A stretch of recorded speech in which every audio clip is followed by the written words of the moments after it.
Kas ir lasījuši jau laikā daudz lietas, ko Acis rakstījis. Un Brīvā Latvijā. Un arī grāmata, kas ir izdota, jā. Jā, 15 dienas ar partizāņiem.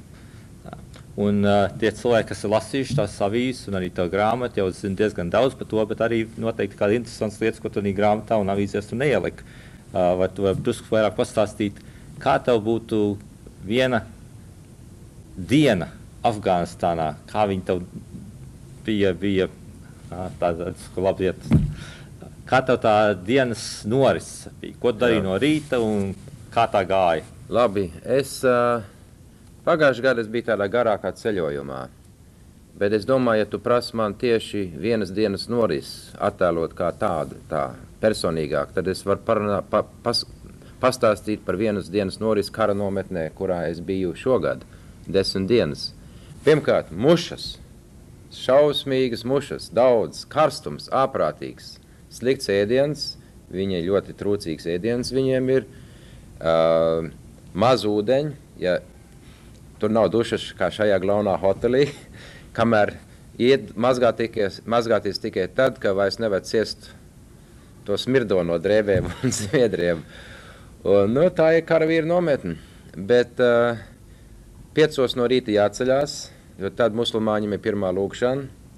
Vai tu pats piedalījies? Nē, absolūti nē, jo es esmu kristietis. Viņi neļauj tādu lietu nemaz. Kā? Viņi nemaz neļauj. Tas ir galīgi skaidrs, vai ne, ka kristieši jau, protams, viņi jau gan bija joka ar viņiem. Viņi teica, kāpēc tu nekļūsi par musulmānu? Man tā ir tā labākā ticība, ne? Es teicu, ejiet galīgi. Un tas tā jokošanās. Un tad no rīta bija šaušanās ar galveno garnizonu. Pie tā pierod, tur šau katru rītu. Viņš šāva apakaļ, pusdienlaikās bija briesmīgi karsts, vēl karstāks nekā no rītiem, tad visi gāja pamt gulēt. Arī ienaidnieks. Un tad pēcpusdienā sākās no jauna. Ir diezgan liela nīkšana, jāsaka arī, milzīga nīkšana. Un vakarā ir atkal vakariņas, pēdējā lūkšana, un tad ir gulēt. Vai tāds tipisks maltīts ir, jeb... Es varu pateikt, no rīta viņam ir tāds īpaši maiži, ko viņi cep svaigi no rīta, katru rītu. Tā ir plāceņa maize, bez rauga, tāda. Apaļas, tā kā mēs ēdam kebabs šeit Amerikā, kebabs tajā maizē. Pīta brēda. Un tas ir viss, un tēja, maize un tēja no rītiem. Jā. Pusdienās dabūn, ja laimējās kaut kā tādu taukainu zupu, nevis zupu, bet vienkārši izvārīts tauks, kur šur tur varbūt gaļa peld, un to pašu maizi un sīpols, ja ir vasara. Un vakariņās, ja ir laimīgs, tad tu dabūn rīsus. Tas ir viss. Tā gaļa. Bet mums pagoda vienu dienu komandants Fakīrs. Komandants aizsūtīja stiprāko puisi uz tuvāko Pakistānas ciematu. Mēs bijām pie paša robeža. Ļoti jūtīgi robeža, Kaibar pas, Kaibar kalna pārēj, tur ir ļoti jūtīgi robeža. Vakils uzmet uz pleciem jaunu aitu, jēru atved mums un uztaisīja kebabu, afgāņu kebabu. Tāda, kā no kur es vēl neesmu mēdz, uz iesmiem vissulīgākos gabaliņus uzmauts, jā. Un tā virs ogliem. Tā aitas ir tā galvenā barība gaļa, kas ir... Jā, aita.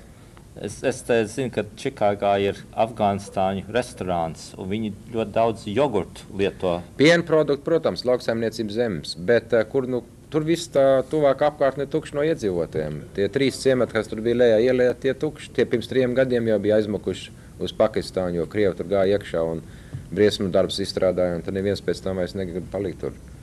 Un šitā nometne tika nodibināta tikai 2 gadus agrāk. Tā ir samērā jauna nometne.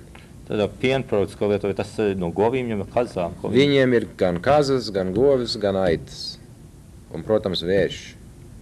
Gan es pagājušajā gadu es dzīvoju faktiski ciematā dziļāk Afganistānā, kur vēl cilvēki bija palikuši. Un maz to lopiņu jau ir palikuši, bet tie, kas ir, un tie dod maz pieniņi, nav tāds govs kā šeit, tās gotiņas izskatās pavisam bēdīgs. Sevis tagad kara apstākļos, kur viņiem nav laba barība, barība vienkārši. Bet jogurts viņam ir garšīgs, jā. Jogurts labās kā šeit. Kā tad, jo šeit ir mākslīgi taisīts jogurts. Tas uz laukiem tāpat kā Latvijā. Es Austrālijā izaugu, un tur mums, man māte jau taisīja, mums bija 3 govs jogurts, un tas bija tieši tā, kā vajadzēja. Jogurts ir labs. Jā, mākslīgs jau vienmēr nedara tik labi kā tas dabīgais. Skolas. Te partizāņi jau viņi kustās apkārt un ģimenes jau vīrieši jau parasti kalnos augšā ir, Jā, un ģimenes paliek kaut kur citur, bet tās skolas mēģina turpināties kādā veidā, ko viņi dara. Ir skolas, Pakistānā bēgļiem ir skolas bērniem. Es apmeklēju vienu tādu, uzņēmu bildes, bet pavisam bēdīgi izskatās, nabadzīgi apstākļi, klases. Bet viņi mācās, bet tā ir minoritāte, tas ir mazākums, kas tiek uz skolām. Lielākā daļa ne, un tas ir tas, kas ir ļoti žēl, ka tur izaug vesela paudze bez skolas. Es jau tikos, nereti viens partizāns varbūt tikai 16 gadu vecs, 17 gadu vecs, jauns puisīts. Un rodās arī analfabētisms, nav iemācījušies rakstīt, lasīt. Jā, tas tiesa. Bet komandanti šito problēmu apzinājās Afganistānā, un pašā Afganistānā kaut skolas ir izbumbotas tā, viņi mēģina rīkot skolas. Viņi agrāk par to nedomāja, agrāk tikai domāja džihad, karš, jā, atbrīvošanās. Bet tagad viņi saprot, tas karš var ieilgt, un tev vajag vienu paudzi, kas ir kaut cik izglītot, un viņi mēģina skolas dibināt. Mēģina, uz to pusi mēģina, bet līdzekļi skolotāji, kas maksās. Starp citu, Zviedri maksā.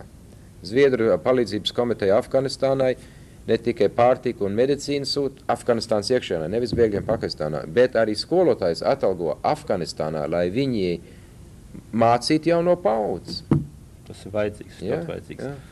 Tagad, vai kaut kāda propaganda nāk no komunistu puses, mēģināt iespaidot uz brīvības cīnītājs, arī pāriet pāri uz viņu puses? Nepārtraukt. Tā šogad bija janvārī tā jaunās Nadžības valdība, kas izaicināja partizāņus un pretestības kustību uz izlīgšanu.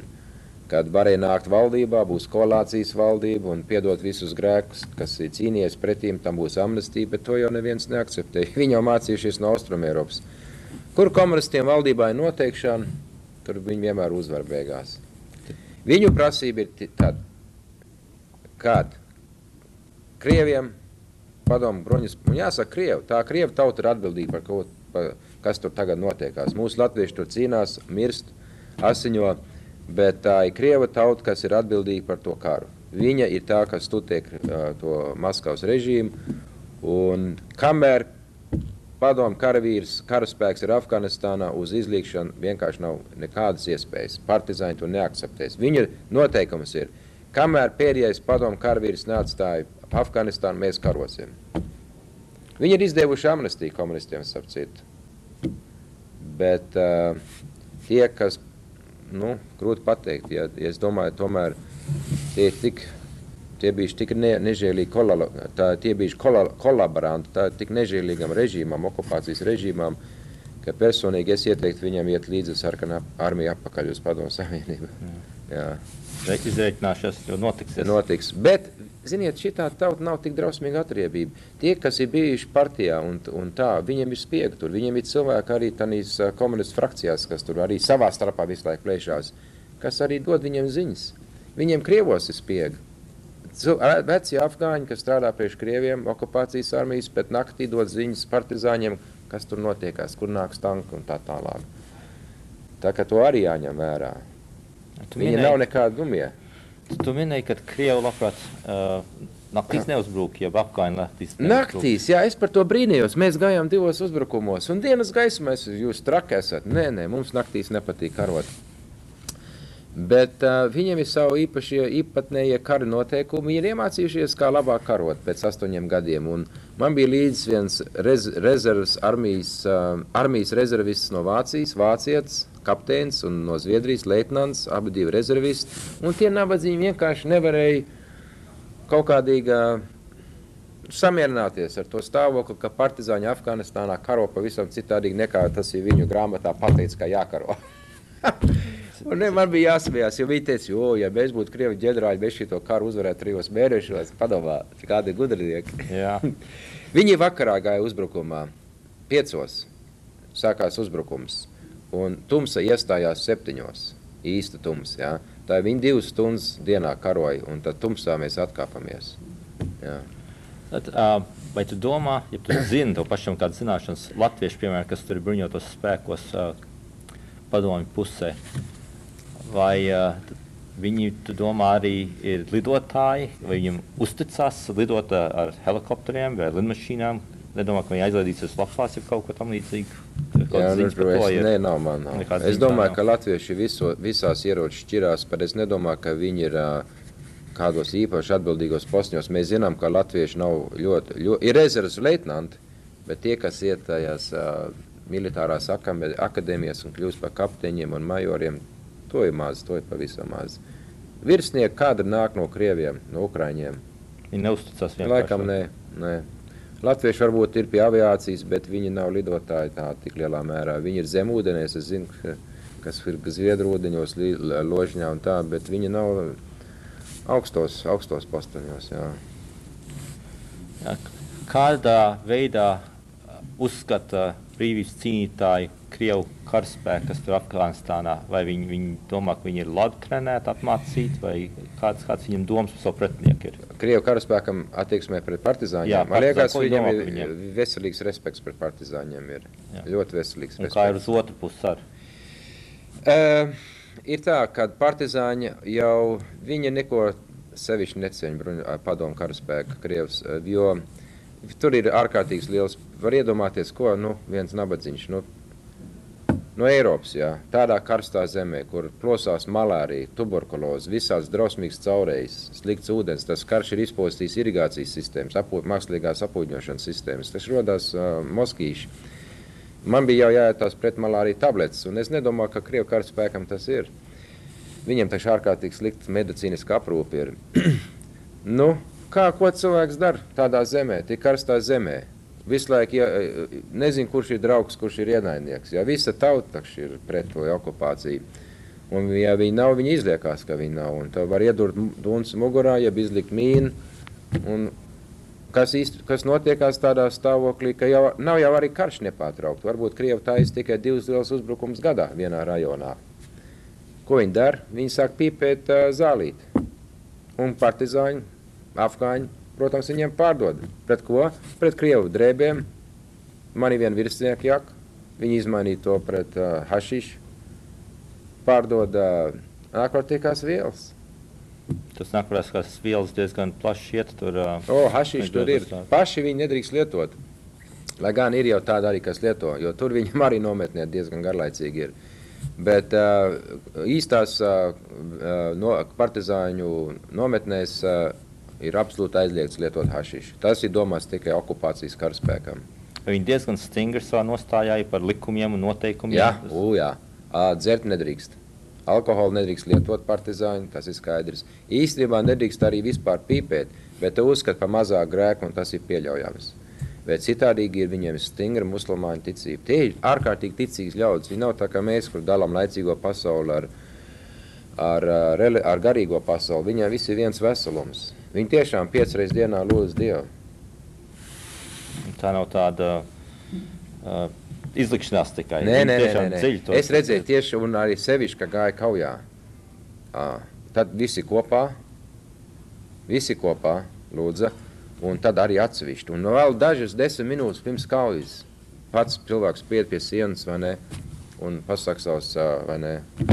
Viņiem ir pāteri no Korānas, ko viņi visu no galvas zina, un vienkārši atkārto, jo redziet, ka saspriegums, uztraukums ir, un tas tā garīgā ticība dod viņam to spēku. To es saprast, ka tādās reizēs, ka tā pārliecība viņiem ir, viņi cīnās par savu pārliecību, un ja viņi redz tādu nereliģiska bez dievu varu, ko mēģina tādu viņus pārņemt un apkarot to lietu, es varu saprast, kāpēc viņiem tās jūtas un spējas ir cīnīties, kā viņi cīnās. Jā, jo viņi ir toleranti pret kristiešiem, protams, bet netoleranti pret neticīgiem. Viņi ir dievs, un tādi, kas saka, ka nav dievs, tie ir barbāri. Un viņi arī rīkojas kā barbāri. Pēc viņu likumiem nedrīkst nokaut vīru pār 50 gadiem, nedrīkst kaut sievas, un bērnus nedrīkst. Ja to dara, tad netiek debesīs. Un ko viņi redz? Atnāk šitā te civilizācijas vara, kultūra trēģeri, ko viņi dara? Vecus vīrus, sievas un bērnus slepkavo. Es biju ciematā pagājuši gadu, kur pirms 2 gadiem izgāja padomu rot un nodūra bērns, 21 gabals, lai tas mazliet pamācīt. Vai ne? Un ko tas nozīmē? Tie ir barbāri. Un, protams, viņiem nežēlīgi apajās. Ka gūstā krīta visu situ nost un mocīja. Vairāk to nedara. Viņi tagad saprot, vai ne, kad ir daudzi tur piespiestas kārtā tādīs bruņotos spēkos, īpaši baltieši, tas viņiem tagad ir skaidrs. Un Ir arī komandanti, kas ņem dezertierus, un viņi var cīnīties viņu pusē, un tādi ir. Liekas, ka tomēr pienākās tev ļoti liela pateicība, kad tu esi to izplatījis, to baltiešu lietu tur Afganistānā. Ne tikai es vienīgais. Mums ir arī vēl viens baltietis, lietuvietis Vašingtonā, Andrew Eva. Jā. Viņš gan strādā vairāk amerikāniskā plāksnē, bet kad es biju tur Pešavārā pagājušajā gadā un šogad es dzirdēju par viņu, un viņi zināja, ka viņš arī bija lietuvietis. Jā.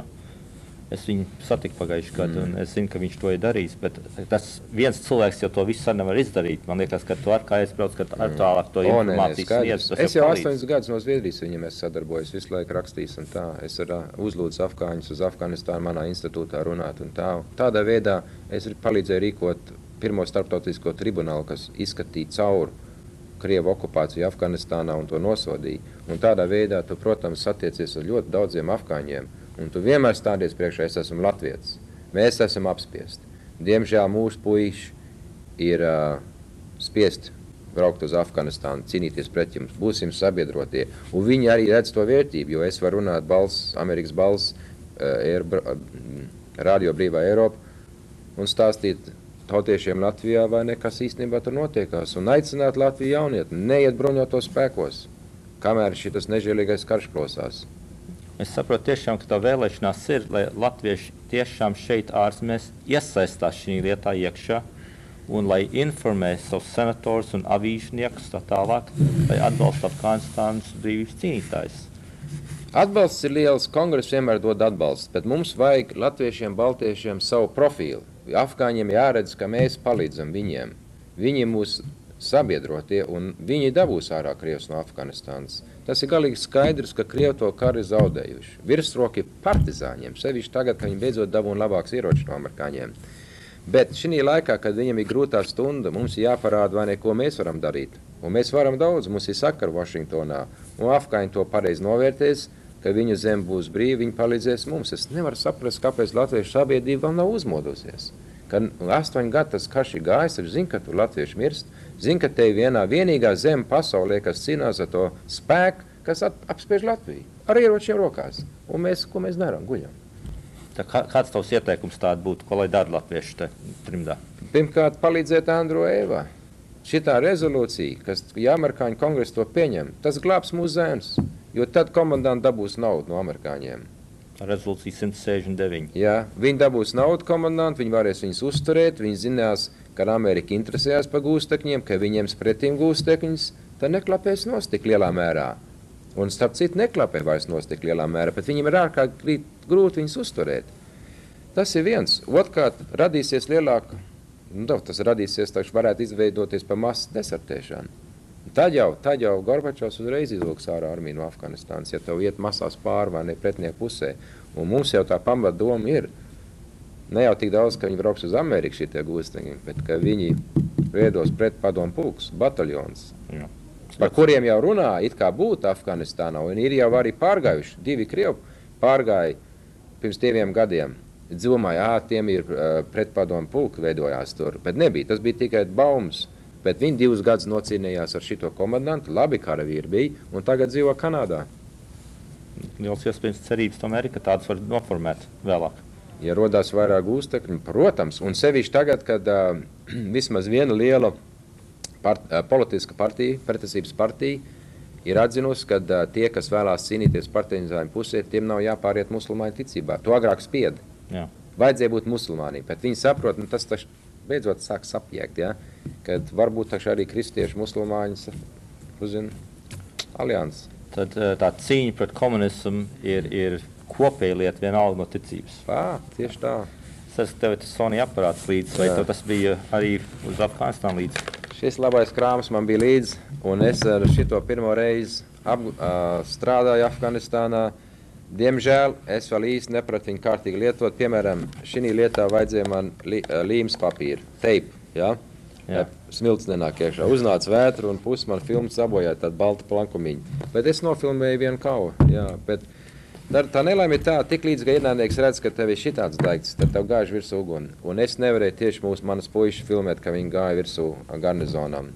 Jo man tik līdz, ka es pabāzu galvu pār par akmeni, Jā.